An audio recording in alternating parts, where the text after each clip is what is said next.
The decision to leave came out of nowhere, like life itself had nudged me out the door.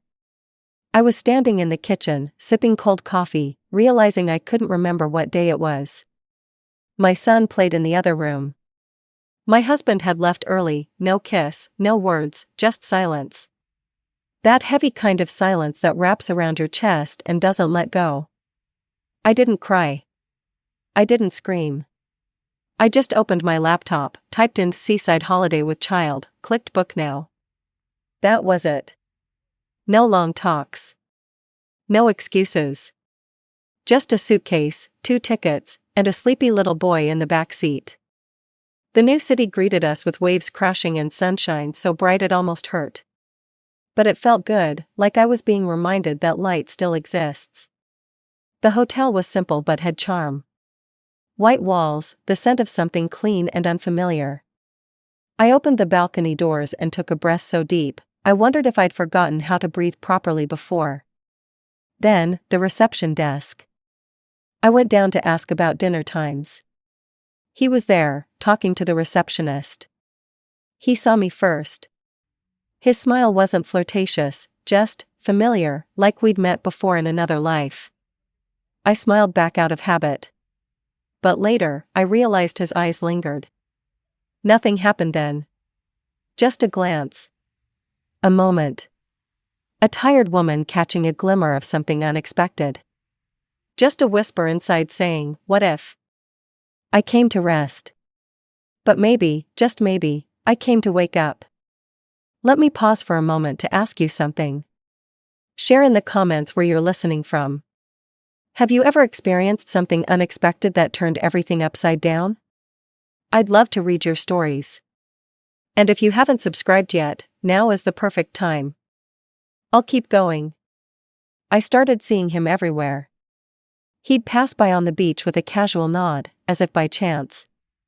We'd end up in the same cafe minutes apart. I'd catch his reflection in the elevator mirror, standing just behind me, like he'd walked all day just to arrive there at that moment. At first, I chalked it all up to coincidence. But deep down, I knew it wasn't. He knew when to appear, and more importantly, when not to. He never pushed, never pried. But his presence, it lingered. Like someone quietly pulling up a chair, just close enough to feel. My son was building castles in the sand. I sat nearby, watching the waves, lost in thought. He came over, sat on the lounger next to mine, and placed a coffee cup beside me. No sugar. Did I guess right? I smiled. He had. Just a simple chat. Almost.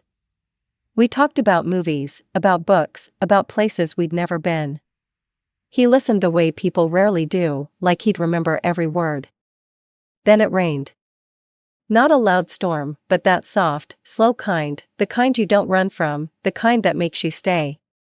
My son was asleep upstairs. I came down for an umbrella. He was already in the lobby. 2 glasses in hand, a bottle of wine. He didn't come closer, just looked. "This isn't flirting," he said gently, "it's just, for the moment." We sat by the big window. Rain tapped softly. Light glowed dimly. No rush. Just words, not about us, but about life. Like we knew this wasn't forever. He didn't ask personal questions. But something in me answered anyway. I returned to the room late. Quietly. My son was fast asleep. Everything was the same. Except me. Something shifted. Or someone. And I knew there was no way back. By the 3rd day, I realized I was waking up not from the sounds of my son stirring or alarms ringing, but from one thought: will I see him today? I lingered longer with my morning coffee, sitting by the window, waiting, or hoping, to catch a glimpse. I took more time choosing what to wear. Not for the weather, but for the feeling. He didn't hide anymore. And neither did I. Our silence spoke louder than words. And somehow, it said everything. That evening, he didn't walk toward me. He simply stood in the lobby, looked straight at me, as if the conversation had already happened. You've been alone for a long time, he said softly, even when someone's right beside you. I didn't respond. Not because I couldn't, but because nothing needed to be said. What followed came without drama. No promises. No reasons. No need to explain. Just something that had long been waiting between us, finally allowed to exist, even if briefly. Then it was time to pack. My son was fast asleep. The rain outside returned, gently tapping at the windows. I looked at the balcony, the one where I once stood barefoot, eyes closed, hair lifted by the sea breeze. And I realized, leaving didn't hurt. Because I had already left. Somewhere inside. Home felt expected. My husband greeted me with the usual hey. Dinner was warm, but not fresh. His questions were standard. My answers, even more so. I truly did rest. And oddly enough, I don't feel guilty.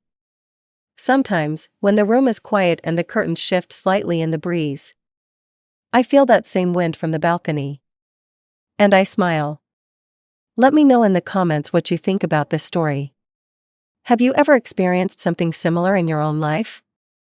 Your thoughts truly matter. I read every comment and appreciate every single one of you. If you enjoyed this story, don't forget to like and subscribe so you won't miss the next, even more gripping ones. Wishing you a beautiful day and a clear heart. And if you listened all the way to the end, write this phrase in the comments, sometimes the wind returns. That way I'll know you stayed with me until the last word.